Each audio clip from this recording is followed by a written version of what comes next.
Saludos a todos. El día de hoy vamos a abordar lo que corresponde a la naturaleza del derecho laboral. Y hablar de este tópico es de enorme relevancia porque, en primer lugar, cabe señalar que cuando estamos ante distintas ramas o ante distintas clases del derecho, obviamente necesitamos atender a lo que cada una de ellas tiene como elementos configuradores de su lógica normativa y reguladora, para usar este término que normalmente está en nuestro léxico, porque de no ser así, se puede incurrir en tremendos equívocos. Me refiero al hecho de que no cabe que desde la lógica del derecho civil, por ejemplo, se entiendan las relaciones jurídicas del derecho penal o del ámbito penal o del derecho tributario o del derecho laboral. Si bien es cierto, habrán elementos que son desde el ámbito civil, por ser derecho que es el que genera unas ramas posteriores en el ámbito de las relaciones jurídicas. Si bien es cierto, el derecho civil constituye una matriz en muchos de los casos de donde salen una serie de aspectos de otras ramas jurídicas, no por ello todo lo que tiene el derecho civil puede ser aplicable a lo que implican las relaciones jurídicas de otros ámbitos. La lógica nos diría que, ¿para qué entonces esas otras ramas del derecho? Y si no habría sido necesario, entonces deberíamos simplemente habernos conformado con el derecho civil para todo. Y claro, el tema es que no, que en virtud de que la sociedad cambia, se va transformando, evoluciona, se producen una serie de modificaciones en las relaciones sociales y obviamente en los ámbitos también de las obligaciones y de los derechos de las personas, es que surgen nuevas ramas y el derecho civil evidentemente va a tener que ceder paso a esas nuevas formas jurídicas y por lo mismo lo que él contiene y lo que él determina desde su lógica concreta ya no va a ser suficiente para atender lo que esas otras ramas jurídicas van proponiendo y generando en el ámbito de la juridicidad. Por eso digo, no cabe que se puedan resolver o entender las relaciones jurídicas del derecho penal o del derecho laboral desde el ámbito civil. No caben tampoco, entonces, que un sinnúmero de elementos que se adoptan como principios basales de las relaciones jurídicas en el ámbito civil también se trasladen al ámbito laboral. El creer que eso es posible produce tremendos equívocos y lamentablemente hasta actuaciones indebidas, para decirlo con alguna, diríamos, pena inclusive, en las actuaciones de ciertos jueces y hasta de jueces nacionales. El no tener claro lo que es la naturaleza del derecho laboral, lo que son sus principios peculiares, evidentemente provoca que haya actuaciones tremendamente aflictivas al ámbito del derecho laboral. Y ya no solamente violentando los derechos de los trabajadores o afligiendo a la relación jurídica, sino también provocando enormes y largos distanciamientos con la lógica del derecho laboral.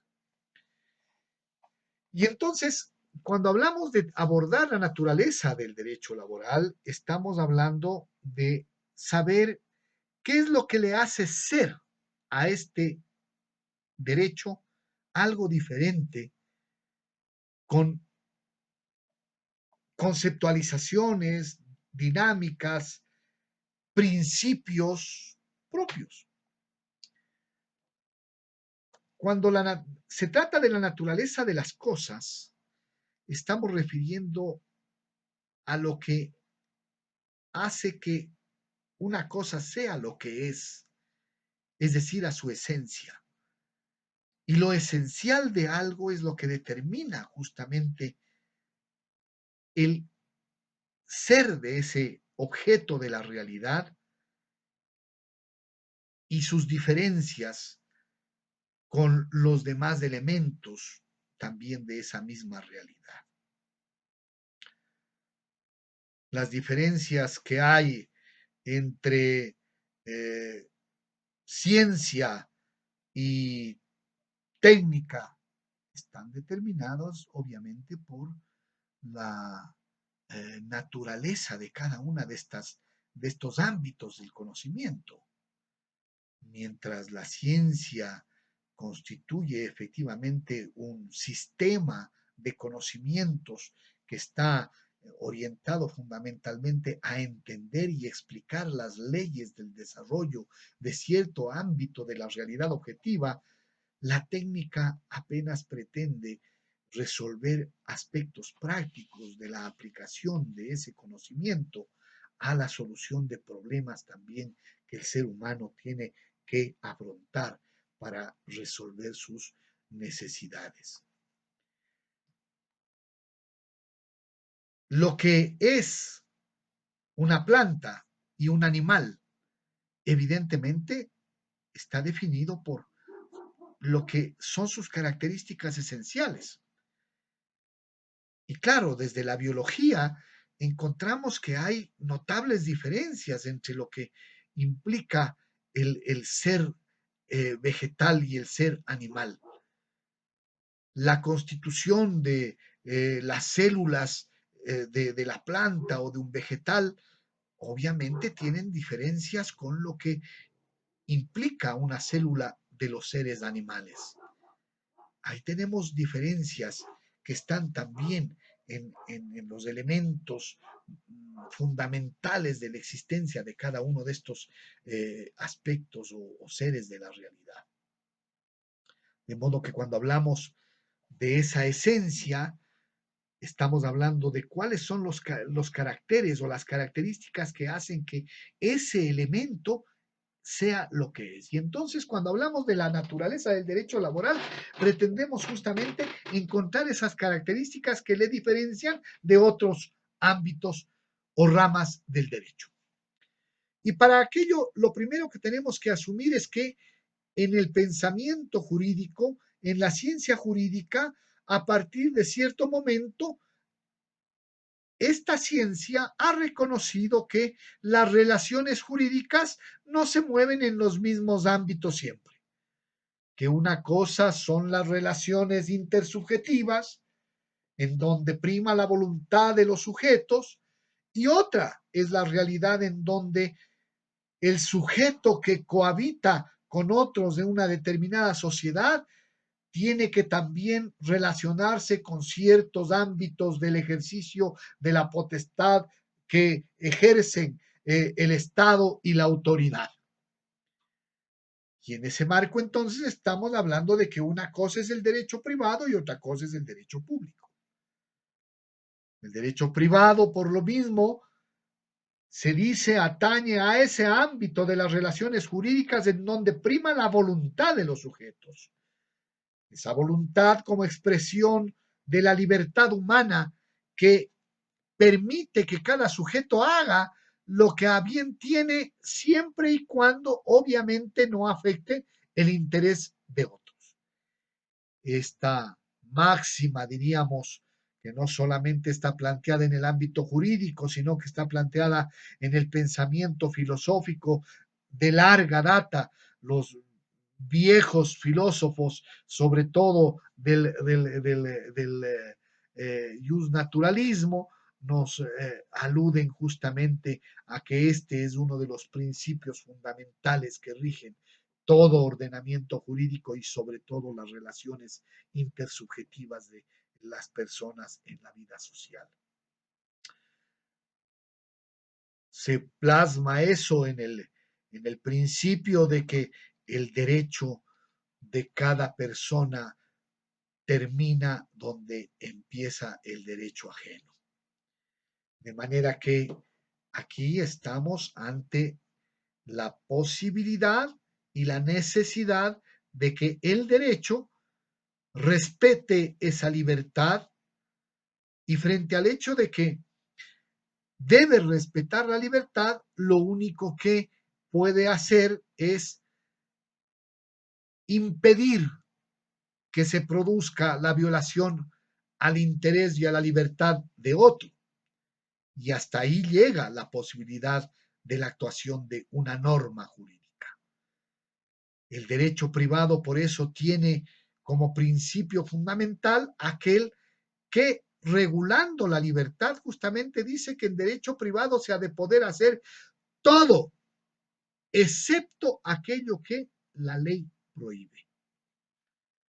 De modo que el sentido del principio jurídico del derecho privado es limitativo, prohibitivo, constreñir la voluntad de los sujetos en determinados ámbitos. Y esos ámbitos son aquellos que evidentemente la sociedad repudia como posibles aflicciones a los derechos de los demás. A cada sujeto se le consiente que haga lo que quiera, lo que a bien tenga, siempre y cuando no afecte el derecho de los demás. Así las cosas, entonces, la lógica del derecho privado queda claro que atañe a relaciones intersubjetivas. Su naturaleza lo que implica es justamente el configurar normas que están limitando el ejercicio de la libertad, permitiendo que la voluntad del sujeto se realice de manera plena, excepto si afecta el interés ajeno.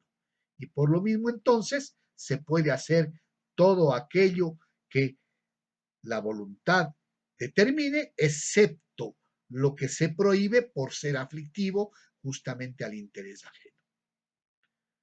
El principio de la libertad, entonces, se plasma de este modo en el derecho privado. En el derecho público no. En el derecho público estamos ante otra apreciación.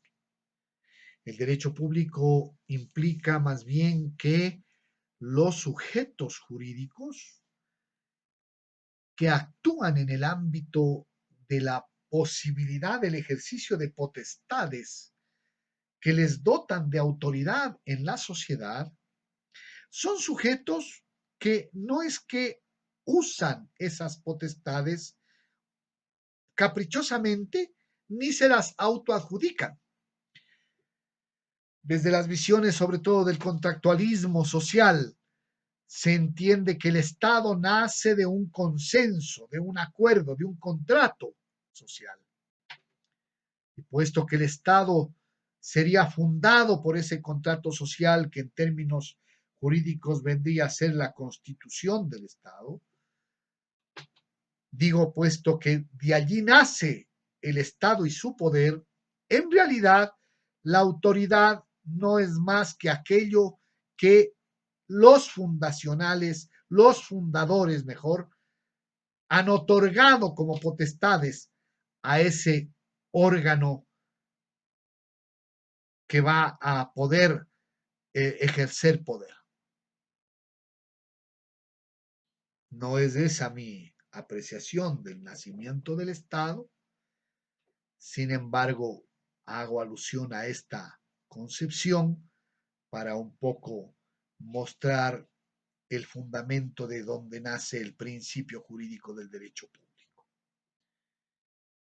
Si es que el poder del Estado descansa en ese acuerdo consensual de los fundadores, de los constituyentes, entonces lo que ejerce como autoridad del Estado o las potestades que ejercen cualquiera de los sujetos que en el Estado están dotados de autoridad no son más que potestades que nacen de esa voluntad social. Nada raro es que entonces las constituciones de los estados modernos precisamente consagren como fuente de todo poder a la voluntad soberana del pueblo. Nuestra constitución en su artículo primero, nuestro código civil en su artículo primero, eso es lo que rezan casi textualmente. La autoridad no nace de mí mismo, el Estado no puede ejercer potestades que se las auto-otorga, es la voluntad social la que genera y otorga esas potestades.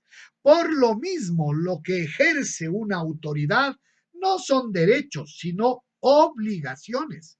Y la primera cuestión que tiene que quedar claro es que cualquier atribución que ejerce una autoridad pública son evidentemente delegaciones de poder, facultades delegadas para que esa autoridad haga lo que se le manda a hacer. El mandato es por eso entonces lo que caracteriza a las potestades públicas. Y de ahí que a los presidentes de la República, por ejemplo, se los denomine primeros mandatarios, el primer mandatario, que ha de entenderse como el primer obligado al cumplir los mandatos que la sociedad le otorga. ¿Y la sociedad cómo les otorga esos mandatos? Se los otorga mediante disposiciones muchas veces positivas que están constando en las constituciones de los estados o en las leyes.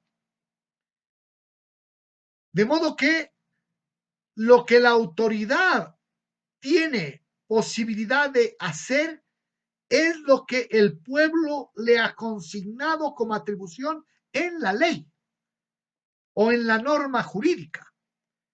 Por eso es que el principio del derecho público no puede ser otro que el que normalmente nosotros hemos escuchado cuando se alude a que en derecho público se puede hacer solo aquello que está expresamente autorizado en la norma. El fundamento de esta conceptualización y de este principio lo acabo de mencionar, nace sobre todo desde estas percepciones del contractualismo social. Dicho esto, entonces, ahí tenemos al derecho privado y al derecho público.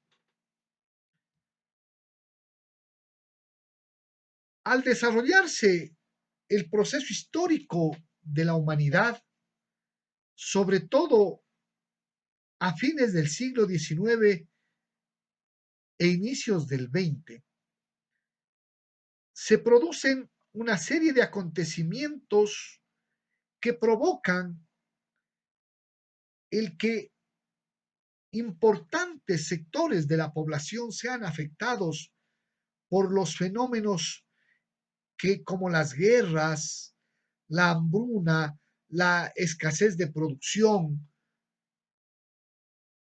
el hacinamiento en las ciudades, la falta de posibilidades de encontrar medios de subsistencia por parte de esa gran cantidad de gente que desde hace algunos años atrás había sido condenada a ya no tener medios de producción.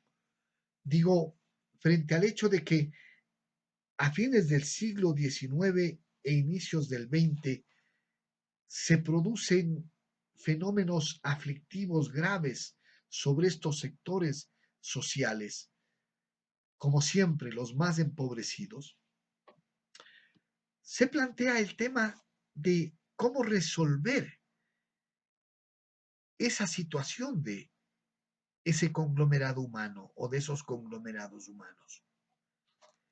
La cuestión social, que fue como se denominó desde el pensamiento social al problema, motiva que el Estado y algunas instituciones opten por provocar o plantear soluciones para esas condiciones de existencia. Y allí surgen entonces una serie de propuestas que después se expresarían sobre todo en las estrategias del estado de bienestar o en el mutualismo y en las concepciones de la caridad cristiana que desarrollaría la Iglesia Católica. El tema es que frente a ese volumen de gente completamente, para usar un término de la época, desamparada, el derecho muestra que tiene una seria falencia cuando estimaría que un trabajador en esas condiciones sería sujeto jurídico con capacidad de negociar el contrato en las mismas condiciones que su empleador.